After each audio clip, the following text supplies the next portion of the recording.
Yes, you, watching this video. Do you want to own a piece of Scribbler? Only not a lock of hair or blood or flesh or anything else that will get you in trouble with the law? Well, now you can, with t-shirts, hoodies, tote bags and mugs featuring Obab Scribbler at her Teespring store. You know you want to. I shall now stop talking in third person and send you on to the video. Be lovely to each other and enjoy the show.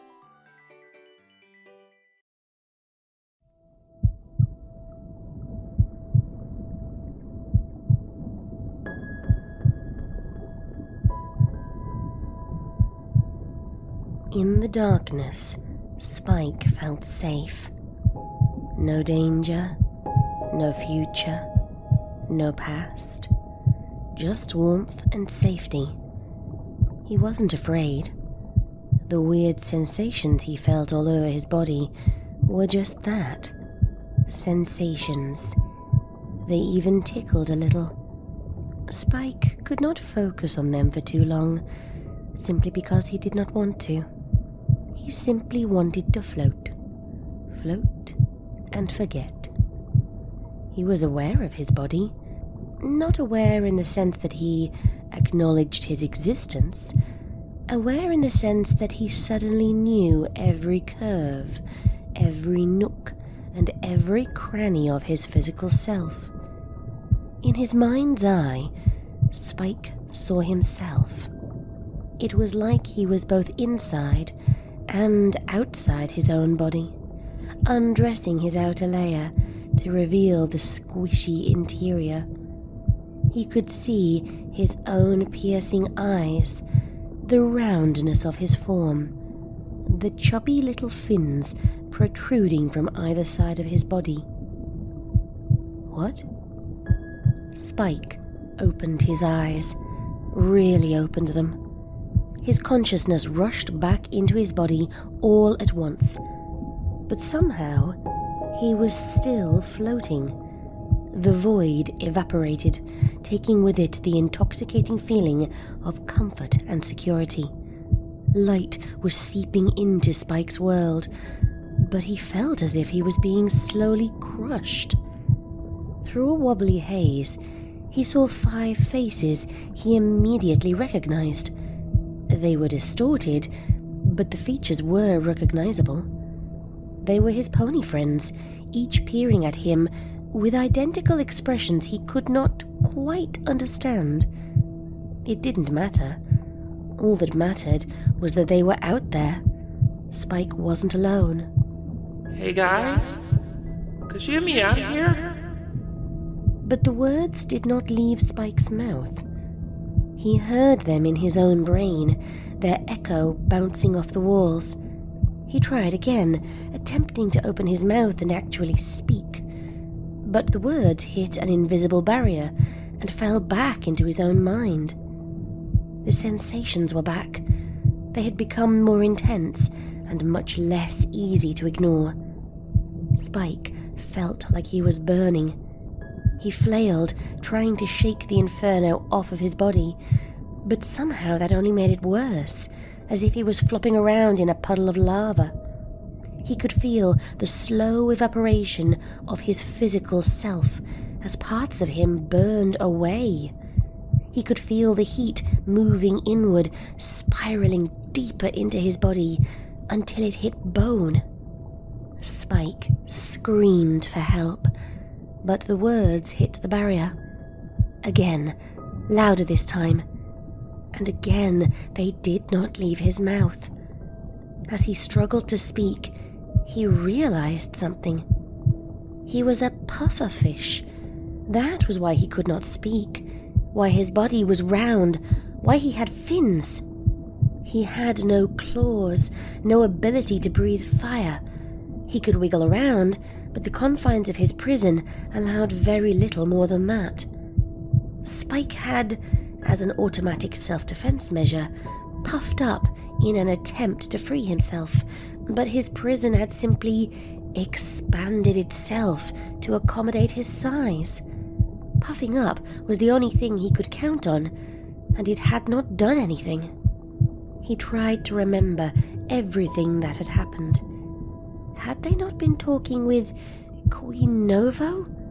He remembered her face, Stern, angry. No, not just angry. Wrathful. She'd wanted retribution. She'd wanted to punish them. Was this Queen Novo's punishment?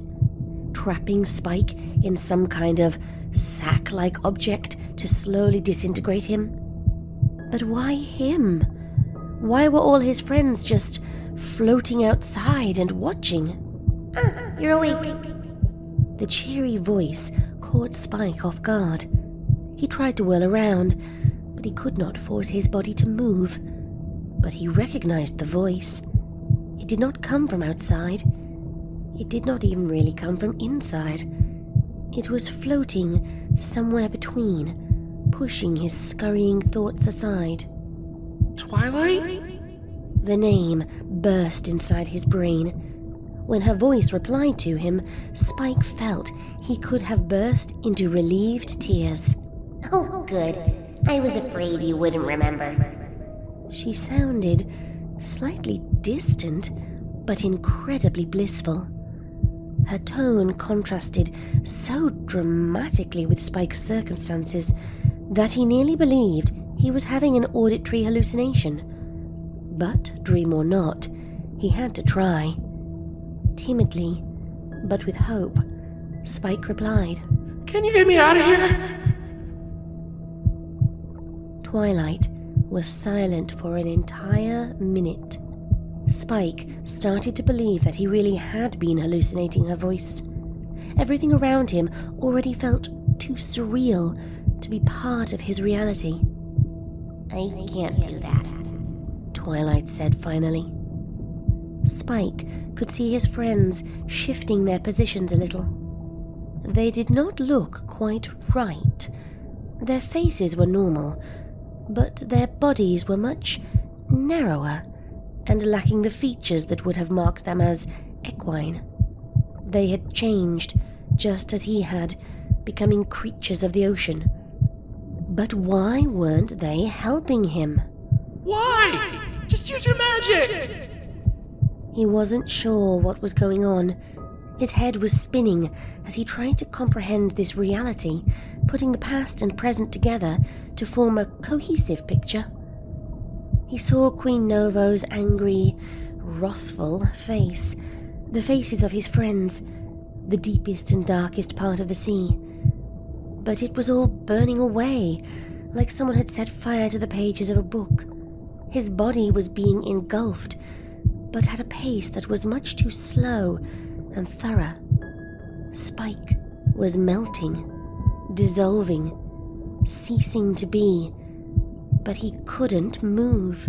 Oh, Spike. Twilight sounded condescending, like she pitied Spike for not understanding. Hurry! He didn't have the energy to be angry. He could only whine, not caring if he sounded like a spoiled foal begging for a piece of candy. Spike's prison was shrinking, slowly closing in on him as the inferno dissolved his body. He was terrified that he might not be able to see his friends' faces anymore, but also terrified that those faces might be the last ones he ever saw. You have to understand. It's the natural order of things. Spike's friends were huddled together, a group of knot ponies staring at him. He felt like an attraction at a zoo. What are you talking about? Just get me out of here, please! Then it hit him. The slow evaporation of his body, the squishy yet resilient texture of his prison. It wasn't some kind of transparent sack. It wasn't even really a prison, except in an abstract sense. It was a stomach. Spike was being digested. It's the natural order. You know that. I taught you about it. Twilight sounded so calm, so rational, like she was explaining how to solve a math problem. She almost sounded mechanical, as if she'd nearly forgotten that she was a pony with ambitions, emotions, and ideas. The natural order? His friends were floating outside. He was now certain it was them. In an instant, a sharp picture of their features flashed across his mind. Emotionless. They had become hollow, without life or purpose, just a collection of impulses. But why not Spike? Why had he not been spared? He wanted to be numb, innocent of what was happening to him. But he was aware, so aware, that he could feel every corner of his body as his prison pressed into him, and his round form was steadily absorbed into the fire. Help me. Help me. No answer. He wished he had claws to scrape, fists to pound. Even if it was fruitless, he wished he still had limbs with which to thrash and protest. Even if that heat had eaten through his scales, Spike would have preferred to be himself. Spike wanted it to be over so he could face oblivion, but the process seemed to have slowed. The inferno was moving towards his center, absorbing everything in its path. He was surprised he was even holding on. The feeling alone should have driven him into liberating madness, yet he remained horribly aware of himself and his circumstance.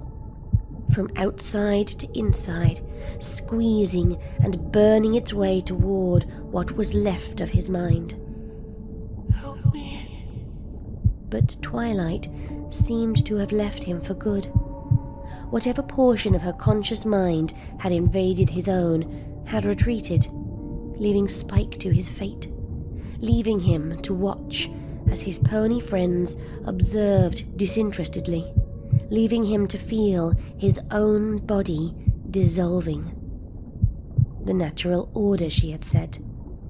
Predator versus prey. Sometimes prey won. Sometimes prey escaped. But not this time.